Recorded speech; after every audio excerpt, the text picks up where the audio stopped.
Students, मैं प्रदीप शुक्ला आप लोगों को आज रिलेशन एंड फंक्शन में फिफ्थ वीडियो डाल रहा हूँ, जिसमें हम लोग कुछ क्वेश्चंस डिस्कस करेंगे। जैसा कि पिछले वाली वीडियो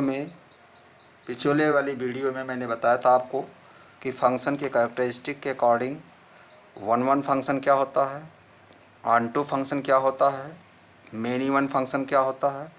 साथ में मैंने ये भी बताया था कि इंजेक्टिव, सर्जेक्टिव और बाइजेक्टिव फंक्शंस क्या होते हैं। इंजेक्टिव फंक्शन मतलब वन वन फंक्शन, सर्जेक्टिव का मतलब हुआ ऑन टू फंक्शन और बाइजेक्टिव का मतलब हुआ वन वन और ऑन टू फंक्शन। क्लियर? इतनी चीज़ों को मैंने डिस्कस किया था। ठीक है, अब यहाँ पे एक एग्जाम्पल मैं ले रहा हूँ, y equal to F X equal to x square. हमको शो करना है कि ये फंक्शन मेरा neither one one nor onto है। ठीक है, तो इसको शो करने के लिए हम यहाँ पे इसका ग्राफ अगर ड्रा करते हैं तो आप जानते हैं y equal to x square या x square equal to y. इतना तो आपको फर्स्ट ईयर में आप लोग पढ़े होंगे। ये फंक्शन जो ले रहे हैं ये दिया हुआ हमको given y equal to x square और x square equal to y. Clear? And that is a form of parabola. ये हमारा पैराबोलिक फॉर्म में है। That is the form of parabola of x square equal to 4ay।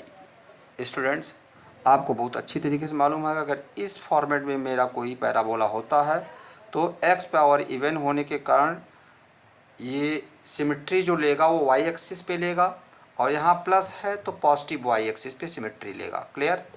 तो आपका ये parabola origin इसका जो होएगा वो कोऑर्डिनेट ओरिजिन होएगा और पैराबोला अगर जाएगा मेरा तो इस तरीके से जाएगा। इसका ये हो गया आपका, इस तरीके से पैराबोला जाएगा। ठीक है, यही इसका ग्राफ हो गया y equal to x square का। स्टूडेंट्स, यहाँ पे मैं आपको एक नई चीज़ बताना चाहता हूँ, that is the horizontal line test and vertical line test. ठीक है, ये जो पैराबोला मेरा दिया गया है इसमें f is defined on r to r। यहाँ थोड़ा लिखा नहीं मैंने, f is define r to r। Clear? Real number to real number, इसका मतलब डोमेन जो है वो भी रियल नंबर है, कोडोमेन जो है वो भी रियल नंबर हमारा है। ठीक है, तो यहाँ पे आप ऐसे भी देख सकते हैं कि अगर हम -1 पुटअप करते हैं डोमेन से, डोमेन मेरा क्या है, यहाँ पे डोमेन दिया हुआ हमारा domain equal to real number and range भी मुझे दिया हुआ है रियल नंबर। क्लियर? दोनों ही रियल नंबर हैं। और मैंने बताया था आपको कि कोई फंक्शन वन वन तभी होगा जब एक एलिमेंट की एक ही इमेज हो। अगर एक से ज़्यादा एलिमेंट की सेम इमेज हो जाती है स्टूडेंट्स, तो उसको हम वन वन फंक्शन नहीं कहते हैं। साथ में मैंने ये भी आपको पहले बता चुके हैं कि आपको अगर किसी चीज़ को गलत प्रूव करना है तो एक एग्ज़ाम्पल बहुत है आपके लिए, और अगर सही प्रूव करना है तो आपको जनरल पे प्रूव करना पड़ेगा। तो अगर आप एक एग्ज़ाम्पल ऐसा दे देते हैं जिसमें आप एक से ज़्यादा एलिमेंट्स डोमेन से लेते हैं और उसकी इमेज को डोमेन में सेम आती है, तो आपका फंक्शन वन वन नहीं होएगा। और इसको बहुत आराम से आप देख सकते हैं कि अगर हम लोग -1 और +1 लेते हैं या -2 और +2 लेते हैं, -3 +3 लेते हैं, कोई भी आप नंबर ले लीजिए प्लस माइनस में, अगर हम -1 और +1 ले रहे हैं belong in the domain, real number ये क्या है, डोमेन है बेटा, इसमें कन्फ्यूज़न नहीं होना, ये डोमेन ले रहे हैं। ठीक है, और इसको हम पुटअप कर रहे हैं अपने फंक्शन मेरा क्या है, यही तो है, मेरा फंक्शन यही है। तो अगर आप -1 पुटअप करेंगे तो f-1 इक्वल टू -1 का स्क्वायर दैट्स इक्वल टू 1, और f+1 अगर पुटअप करते हैं तो 1 का स्क्वायर दैट आल्सो 1। तो आप देख रहे हैं f-1 here f-1 is equal to f1, but -1 is not equal to 1, therefore f is not 1 function, इसलिए f11 फंक्शन स्टूडेंट्स नहीं होगा। क्लियर? अब बात उठती है ऑन टू की। ठीक है, ऑन टू फंक्शन के लिए मैंने क्या कहा था कि अगर आपके कोडोमेन का हर एक एलिमेंट प्री इमेज रखता है तभी हम कहेंगे कि मेरा फंक्शन ऑन टू है। यहाँ पे आपका कोडोमेन जो है, सॉरी यहाँ पे रेंज मैंने लिख दिया बेटा, ये रेंज नहीं है, ये कोडोमेन है, मिस्टेक हो गई, दैट इज़ कोडोमेन, कोडोमेन, ठीक है। और मैंने क्या कहा था फॉर ऑन टू, ये फॉर 1 1 मैंने किया है, this is for 1 1, for 1 1 1 1।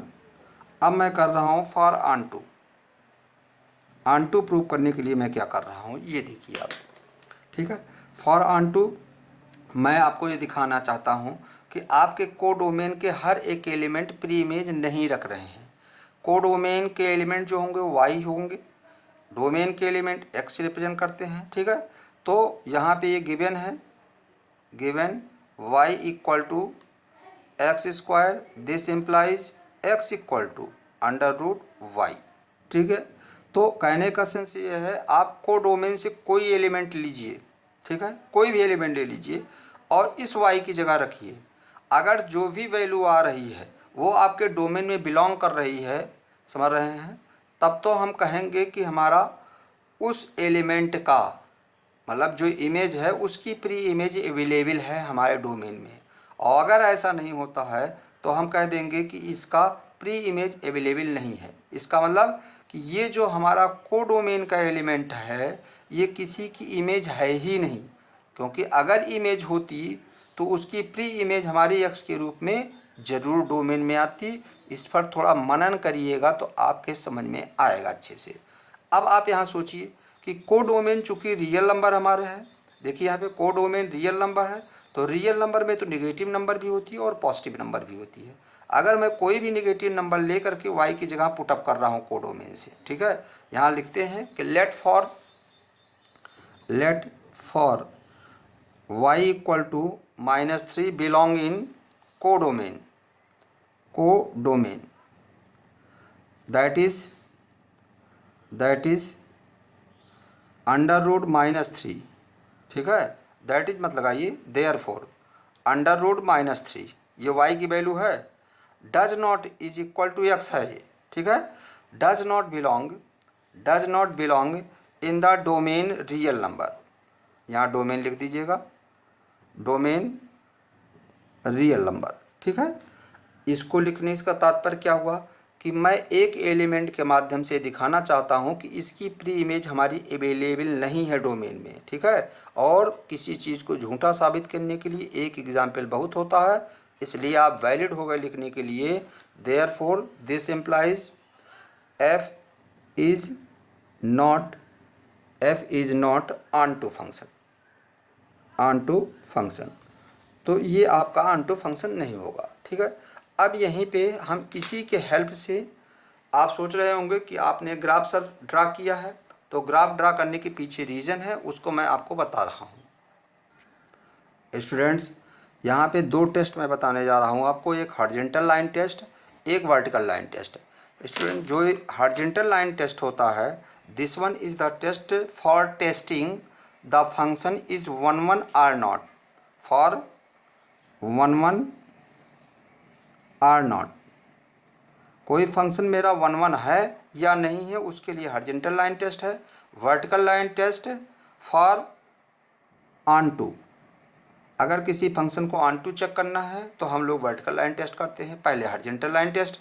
Horizontal line क्या कहता है इसको समझिए, आपका कोई भी ग्राफ अगर आपने ड्रा कर लिया है, चाहे आपका अलजेब्रिक ग्राफ है, चाहे मॉड फंक्शन ग्राफ है, चाहे सिग्नम फंक्शन ग्राफ है, चाहे जिस तरीके का ग्राफ है, if you are able to draw the graph then when you will draw a line parallel to the x axis like this, ठीक है, ये इसके पैरेलल x एक्सिस की अगर आप कोई भी लाइन ड्रा कर रहे हैं, and if your horizontal line cuts more than 1 point two the graph, अगर एक से ज़्यादा पॉइंट पे ग्राफ को कट करता है, इट मीन फंक्शन हमारा 1 1 नहीं है। क्यों? क्योंकि x की वैल्यू आप यहाँ ले रहे हैं, y की वैल्यू जो आप इधर ले रहे हैं, ये तो मालूम होगा आपको, यहाँ पे y की वैल्यू ले रहे हैं, तो आप देख रहे हैं x की अगर ये वैल्यू मैं अलॉट करता हूँ x1, और यहाँ पे यहाँ पे क्यों x1 अलॉट किया, क्योंकि यहाँ से हॉरिजॉन्टल, ये देखिए इंटरसेक्शन पॉइंट है हॉरिजॉन्टल लाइन की और ग्राफ के इंटरसेक्शन पॉइंट है, और ये भी आपका हॉरिजॉन्टल लाइन और ग्राफ का इंटरसेक्शन पॉइंट है। ठीक है, तो यहाँ से परपेंडिकुलर ड्रॉप किया और यहाँ से परपेंडिकुलर ड्रॉप किया, एक्स एक्सिस पे x1 पे कट कर रहा है और ये x2 पे कट कर रहा है। आप देख रहे हैं x1 के लिए भी आपका फंक्शन की जो वैल्यू है ये y1 है, मान लीजिए y1 है ये, तो आपका इसके लिए भी तो y1 है ये, इसको देखिए। तो इसका मतलब x1 पे भी आपकी फंक्शन की वैल्यू y1 आ रही है और x2 पे भी आपके फंक्शन की वैल्यू क्या आ रही है, y1 ही आ रही है, क्योंकि पैरेलल लाइन के बीच में डिस्टेंस सेम होती है। ठीक है, तो यहीं पे इसको हम क्लियरफाई कर देना चाहते हैं कि since for fx1 is equal to fx2, ठीक है, fx1 is equal to fx2, और दोनों के लिए आपका क्या है y1 equal to y2, but x1 is not equal to x2। इससे साबित क्या हो रहा है कि आपके दो एलिमेंट की सेम इमेज आ रही है। ठीक है, this implies f is not 1 1, ये 1 1 नहीं है, नॉट 1 1 फंक्शन, सॉरी 1 1, ये आप हॉरिजॉन्टल लाइन टेस्ट से। इसी तरीके से आप ट्रिग्नोमेट्रिकल फंक्शन जब आप ट्रिग्नोमेट्रिकल फंक्शन लेते हैं तब भी ये चीज़ आपकी हेल्ड होती है। स्टूडेंट्स, यहाँ पे आप देख सकते हैं कि मैंने एक फंक्शन लिया है trigonometrical function fx equal to sine X. Before of this आपको ये मालूम होना चाहिए कि जितने भी ट्रिग्नोमेट्रिकल फंक्शन हैं आर मेनी वन फंक्शन, जितने भी ट्रिग्नोमेट्रिकल फंक्शन हैं they are periodic function, because of this they are many one function, क्योंकि एक फिक्स पीरियड के बाद उनका फिर से वही वैल्यू रिपीट करने लगती है। जैसे आपका π/3 पे जो वैल्यू होती है साइन में, वही आपका साइन पाई माइनस π/3 पे भी वैल्यू होती है, आपको मालूम होना चाहिए। साइन 2π प्लस π/3 पे भी वही वैल्यू होती है।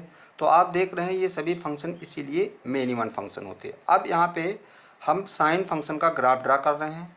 Sign function fx equal to sine X में आपका जो डोमेन होता है वो रियल नंबर होता है और जो रेंज होता है वो -1 टू +1 होता है, क्योंकि साइन या कॉस फंक्शन दोनों का डोमेन और रेंज सेम होता है। डोमेन दोनों का रियल नंबर होता है, रेंज दोनों का -1 से +1 होता है। कभी भी साइन और कॉस फंक्शन -1 से कम वैल्यू और +1 से बड़ी वैल्यू नहीं ले सकता है। ठीक है, यहाँ पे अगर हॉरिजॉन्टल लाइन हम ड्रा करते हैं ग्राफ में, तो आप देख रहे हैं कि x1 x2 x3 x4 4 point पे आपके फंक्शन की वैल्यू सेम आ रही है। क्या आ रही है, y1 ही आ रही है। इसलिए हम कहेंगे कि मेरा फंक्शन ये क्या है, मेनी वन फंक्शन है। और इसको हम हॉरिजॉन्टल लाइन, क्योंकि ये एक से ज़्यादा पॉइंट पे इसको कट कर रहा है। स्टूडेंट्स, हम आपको नेक्स्ट वीडियो में बताएंगे किस तरीके से ट्रिग्नोमेट्रिकल फंक्शन जो मेनी वन फंक्शन होते हैं उसको 1 1 फंक्शन में हम कैसे कन्वर्ट करते हैं। इस पर बात हम लोग नेक्स्ट वीडियो में करेंगे। Thank you.